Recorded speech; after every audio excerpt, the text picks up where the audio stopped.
Hey guys, my name is Felicia Follum. I am an artist and traveler, and a lot of my artwork deals with social issues and different people groups and that type of thing. Currently, my body of artwork that's up is Make It Plain. It's a response to African American culture and African American history, and somewhat responding to what's happening today, but primarily responding. It's artwork that I've made in the past and responding and encouraging people today to work towards unification and reconciliation and all of those good things that we all agree on. This video might be a little controversial for some of you because I'm going to address specifically white people who want to have conversations about race and some tips and things that may help those conversations go a little bit better, as well as some things that happen often that make people shut down and make conversations really difficult. So we're gonna have some real conversations here, and I do have notes, so I'm gonna keep looking around. But I think some of the first things you can do, so things to do when you're having these conversations, keep the focus on whatever the topic is. Don't jump from thing to thing. Keep the focus on racism. Don't go from racism to, we'll talk more about that later, but keep the focus on one thing.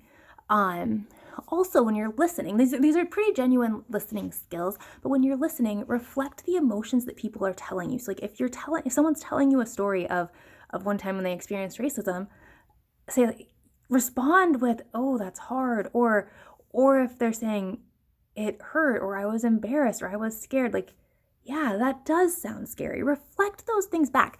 Mourn with people who are mourning, and if people are joyful, like, you can laugh with them when they're laughing. And sorry, my dog is here now. But yes, sorry. Rosie, sit.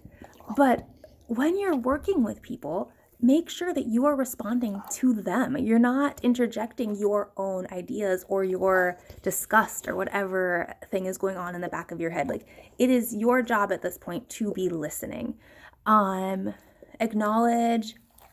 Acknowledging their stories and acknowledging people's stories. If I tell you that something happened, like, wow, that's really hard, don't just say that doesn't happen. That's not helpful. Sorry.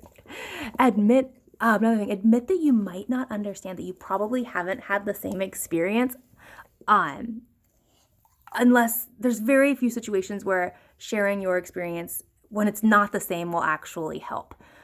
So admit that you don't understand. That's okay. Like, that's better than, that's good. That's a good thing right now. And most of the people that do understand aren't trying to explain to you and prove to you that they do understand. Like, people who understand, and like in my personal life, the people that have understood, I knew before all of this happened. The people that understood have been caring and loving regarding these issues for we've lived in our city now for 6 years, so the last like 6 or 7 years. The people that understand are very few, and in my experience, they're usually people who have lived internationally with a different group of people. Like, those are the groups that understand because they understand different viewpoints and different cultures. And so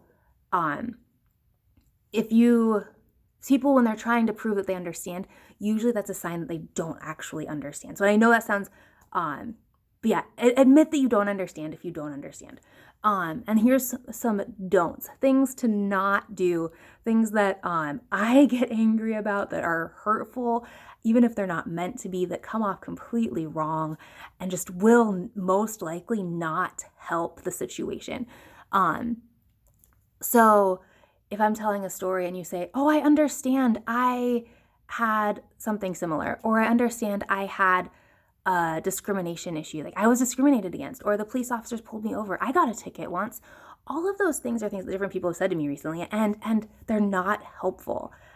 My stories about racism have nothing to do with a ticket that you got when you were speeding, or have nothing to do, even the times that I've had police officers like treat me poorly that weren't race related, those are not the same as the race related ones. There is a distinct difference, and it's not helpful to just give an example of a mediocre police experience that you had. And I that sucks, but it's different when it is racism. It's extremely different.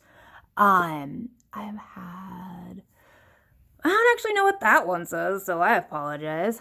Don't bring up other topics. Like, don't bring up Like if we're talking about racism, don't bring up abortion, or don't bring up human trafficking, don't bring up sex slavery. Like all of these other things they're and they're terrible, and they're things that we need to address and we need to work through, we need to process, and we need to talk about and have conversations about. But if we're talking about racism, don't change it to the thing that you're passionate about.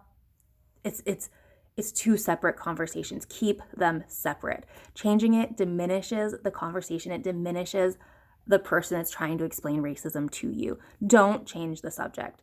And I think too, like, don't start bringing up statistics. Statistics are important. They absolutely have a place. But in a conversation about racism, and if someone's telling you their story specifically, bringing up statistics is like if someone's telling me about their childhood and they were abused, and I bring up the majority, well, I don't know a number, but 98% of parents are good. It's irrelevant. It's hurtful. It's like, why would I tell you about all these other good parents in response to your story of being beat as a child? That's terrible listening skills. It's irrelevant at this point. And it's a conversation that ought to be had. But if you're trying to understand someone's experience, don't pretend like statistics are relevant to their experience. All of these things are ways that it seems like people are using to deny racism exists, to deny racist experiences. And it's not going to work. It's not going to get people very far. Changing the subject, bringing up stats,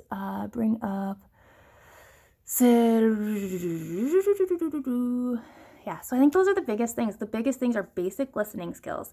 Stay in the conversation. And another big one is don't have people defend things that they don't even agree with. Like, the number of times that people expect me to defend the organization Black Lives Matter, and also Biden. Like, people want me to defend Biden a lot of times. And I'm like, well, I don't support either of those. I have no desire to defend either of those things.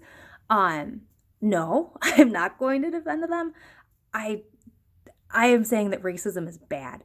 Why you think me saying racism is bad means that you need to have asked me to defend Biden or bring Biden up is totally insignificant, right? So I hope these things, this is a long video already, so I hope these few tips, some do's and don'ts that mostly come down to listening skills, I hope these things will help your conversations go a little bit smoother, and I hope that, yeah, you're able to engage in some of these difficult conversations.